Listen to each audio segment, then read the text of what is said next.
جی وہی ہے. میں نے کہا وہی ہے. بڑے غور سے دیکھتا ہے. میں نے کہا یہ تو نے 9 ہجری 10 ہجری بتایا تھا, وہ تو یہاں نہیں ہے. کہ کسی تاریخ میں ہوگا. میں نے کہا میں نے تو اسے حدیث پوچھی, تاریخ پوچھی تھی. میں نے کہا میں نے پوچھا تھا پہلی آمد میں سجدے کی رفع دین دیکھی یا نہیں؟ تو نے کہا نہیں, یہاں لکھا کہ دیکھی ابو داؤد میں. جی لکھی ہے. میں نے کہا بالکل لکھی ہے. دوسری آمد کے وقت میں نے پوچھا تھا کہ کون سی رفع دین دیکھی؟ تو نے کہا رکوع کی, جاتے اٹھتے. یہاں صرف پہلی تکبیر کی رفع دین ہے دوسری آمد میں. دوسری آمد میں دنیا کی کسی کتاب میں بھی رکوع کی رفع دین کا ذکر نہیں ہے. اب وہ بڑا حیران, جی اب کیا بنے گا؟ میں نے کہا کچھ بھی نہیں بننا. کیا دو ہی باتیں ہوگی نا, یا تو راوی سچا ہے یا جھوٹا ہے. اگر یہ جھوٹا ہے تو بھی ہمارا مذہب ثابت ہو جائے گا. کہ کیسے؟ میں نے کہا پھر رفع دین کرنے والی حدیث بھی جھوٹی ہو گئی اور چھوڑنے والی بھی. تو جب دونوں میں سے کوئی بھی نہ رہی تو اصل تو نہ کرنا ہی ہے نا. دیکھو نا, جب کچھ بھی نہیں ہوگا تو اصل نہ کرنا ہے. اور اگر یہ سچا ہے تو پھر بھی ہمارا ہی مذہب ثابت ہوگا. تو وہ کیسے؟ میں نے دونوں باتیں بتا دی کہ حضرت نے کی تھی پھر چھوڑ دی. تو جب حضرت نے چھوڑ دی ہم نے بھی. اب تیسری بات درمیان سے یہ نکالی جائے کہ 2 صفحے پہلے یہ عاصم بن کلیب ولی اللہ ہو اور 2 صفحے کے بعد معاذ اللہ 10 نمبریہ بن جائے. یہ بات ہم ماننے کو تیار ہیں؟ بالکل نہیں. اب وہ بڑا پریشان ہوا. ہوتا کیا ہے ہمارے لیے کہ ان حدیثوں میں کوئی حقیقی ٹکراؤ ہے ہی نہیں. حضرت دعوی نبوت کے بعد مکہ مکرمہ میں رہتے تھے, بات ٹھیک ہے غلط ہے؟ مدینہ منورہ میں رہتے تھے, بات ٹھیک ہے یا غلط ہے؟ اتنی بات صحیح ہے. لیکن اگر ایک کہے کہ دعوی نبوت کے بعد ہمیشہ مکہ میں رہے تو پھر مدینے والی بات سے ٹکرا جائے گی نا. بات ٹکرا جائے گی نا. ٹکراؤ کس لفظ نے پیدا کیا؟ ہمیشہ کے لفظ نے. اب کوئی یہ کہے کہ بخاری شریف میں یہ ہے کہ حضرت جوتے پہن کر نماز پڑھتے تھے, یہ ہے. لیکن یوں کہے کہ بخاری شریف میں ہے کہ حضرت نے زندگی کی ہر نماز جوتے پہن کر پڑھی ہے, ایک نماز بھی جوتے اتار کر نہیں پڑھی. جو جوتے اتار کر نماز پڑھتا ہے وہ نبی پاک کا مخالف ہے, بخاری کی حدیث کا مخالف ہے. جو جوتے اتار کر نماز پڑھتا ہے اس کی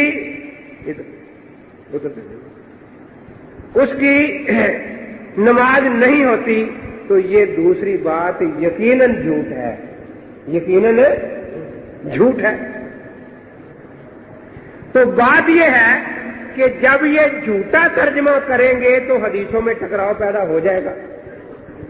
ہم انہیں کہتے ہیں کہ یہ جھوٹا ترجمہ چھوڑ دو, تمہیں حدیثوں میں ٹکراؤ نظر نہیں آئے گا.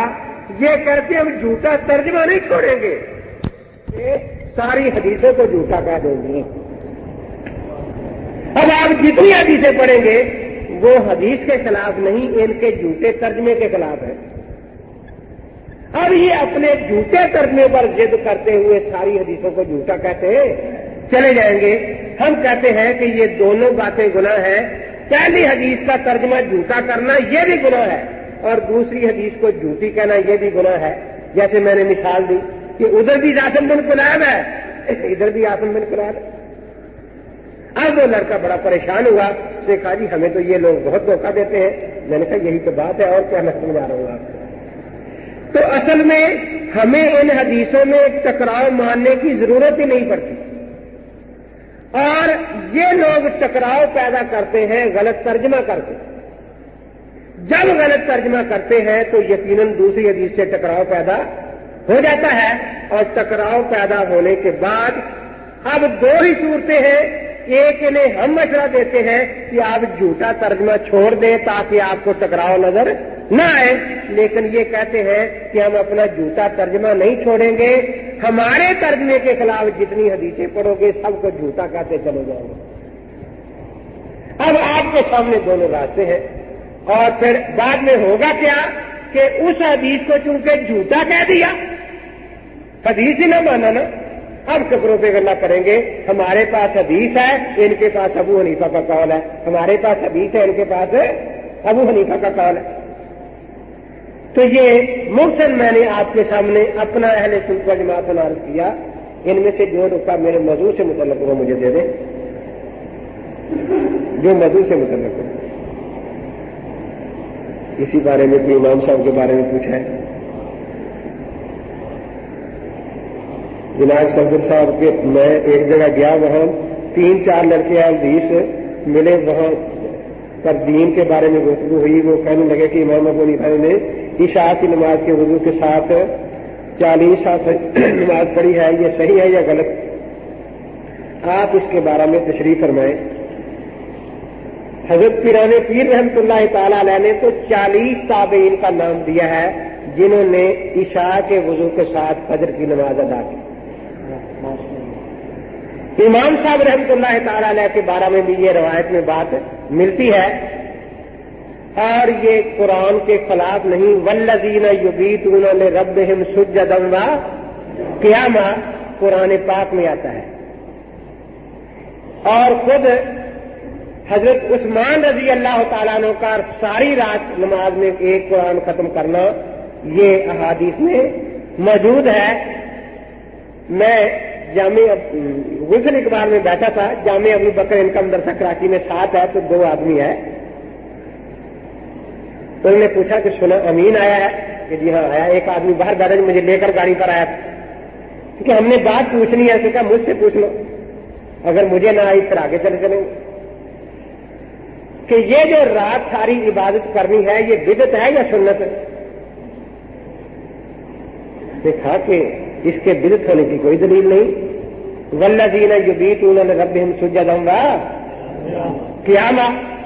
لیکن ایک مجھے بات بتاؤ کہ یہ جو ہے کہ امام بخاری رحمۃ اللہ علیہ ہر حدیث لکھنے سے پہلے غسل فرماتے اور 2 نفل پڑھتے تھے، یہ سنت ہے یا بدعت ہے؟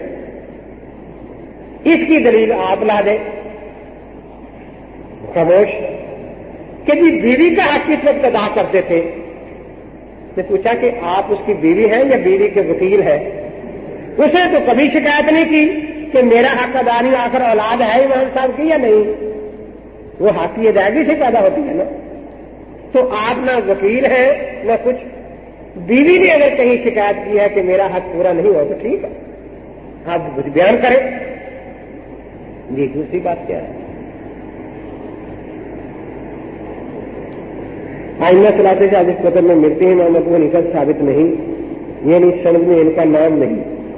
عصر حال میں جن مثال پر موقع کی تحقیق ہو رہی ہے، مثال پر عمل کرنے والا فقہ حنفی سے خارج ہوگا یا نہیں؟ پہلا یہ ہے کہ امام ابو حنیفہ رحمۃ اللہ علیہ سے حدیث سندیں نہیں ملتی، اور باقی ائمہ ثلاثہ سے سندیں ملتی ہیں۔ صحاح والوں نے وہ حدیثیں جمع کی جو امام صاحب جن پر عمل تھا ان کو جمع کرنے کی ضرورت نہیں تھی، کیونکہ وہ عملاً متواتر تھی۔ جیسے میں نے مثال دی کہ اب امام بخاری جوتے پہن کر نماز پڑھنے والی حدیث تو لایا، کیوں؟ اگر یہ حدیث نہ لاتے تو اس کا نام نشان بھی مٹ جاتا، اس پر عمل نہیں تھا۔ لیکن جس پر متواتر عمل تھا وہ حدیثیں امام بخاری نہیں لائے کہ جوتے پہن کر نماز پڑھنا چاہیے۔ امام ابو حنیفہ نے، میں نے عرض کیا، متواتر دین پھیلایا، اور ان حضرات نے وہ احادیث جمع کی جو تواتر کے خلاف تھی۔ تو ان میں اگر امام صاحب کا نام نہ آئے تو کوئی حرج نہیں۔ کتاب الاثار امام محمد، کتاب الاثار ابی یوسف، تحاوی، مصنف عبد الرزاق وغیرہ میں امام صاحب کی سندوں سے حدیثیں ہیں۔ خود مسند امام اعظم ابو حنیفہ رحمۃ اللہ موجود ہے۔ عصر حاضر میں کہتا ہے جو نئے مسائل سامنے آ رہے ہیں ان پر تحقیق کرنے سے حنفی رہے گا آدمی یا نہیں؟ بھئی کل ایک نئی چیز آپ خریدے، حساب کے قاعدے سے جواب نکالے تو آپ حساب کے منکر سمجھے جائیں گے یا حساب کے ماننے والے سمجھے جائیں گے؟ جتنی بھی نئی تحقیقیں ہوں گی وہ انہی قاعدوں سے ہوں گی جو فقہ حنفی میں موجود ہے۔ دیکھو مثال دیتا ہوں،